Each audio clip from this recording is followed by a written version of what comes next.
দেখুন একটা কথা বলি, এখানে আইএসএফ বা সংখ্যালঘু যুব ফেডারেশন, আজাদ সমাজ পার্টি, তৌহিদি জনতা, এসডিপিআই, ডাব্লিউপিআই, পিস, বিভিন্ন ধরনের সংগঠনের মিশ্রণে কনস্টিটিউশন প্রোটেকশন ফর্ম আমরা তৈরি করেছি।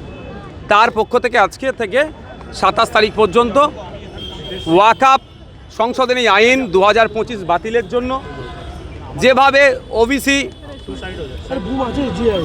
ওবিসি সার্টিফিকেট নিয়ে জলঘোলা হচ্ছে, এটার নিরসন, ফেক এসটি/এসসি সার্টিফিকেট নিয়ে যেভাবে মানে নন এসটি/এসসিরা ফেক এসটি/এসসি সার্টিফিকেট পেয়ে যাচ্ছে, তার বিরুদ্ধে সর্বোপরি এসআইআর নিয়ে যেভাবে নাগরিক হয়রানি বা আতঙ্কিত করার চেষ্টা করছে, বলছে নাকি যাকে তাকে ডি ভোটার বানিয়ে দেবে, ডাউটফুল ভোটার বানাবে, ওটার প্রতিবাদে, এবং ভিন্ন রাজ্যে যেভাবে আমাদের বাংলা শ্রমিকরা আক্রান্ত হচ্ছে বাংলা কথা বলার জন্য, গতকালকেও আক্রান্ত হয়েছে, বেধড়ক মার মেরেছে, একজন মহিলা আক্রান্ত হচ্ছে, 18 বছরের টিনেজার কমপ্লিটার সেও আক্রান্ত হয়েছে।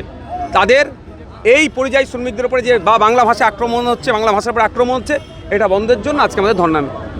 কিন্তু এবার হচ্ছে কথা, আপনাকে বলি, মানে বলবে আর বাকি নেতৃত্বরা বলবে, আমি বলবো একটা কথাই, যে আমি ধর্ণায় বসবো, এটা আমার সাংবিধানিক অধিকার।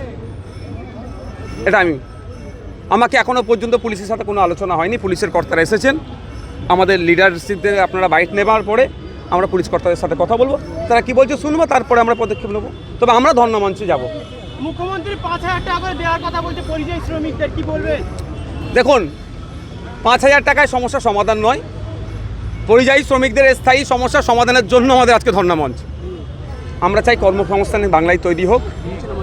ওই যে 5,000 টাকায় কত কাটমানি চলে যাবে না চলে যাবে, অরিজিনাল কারা পাবে, আমরা দেখেছি আবাস যোজনা নিয়ে কী হয়েছে। বলুন, বাকিটা বলুন। দিল্লিতে গিয়ে আন্দোলনের কথা বলেছিল, আপনারা কলকাতা আন্দোলন করছেন।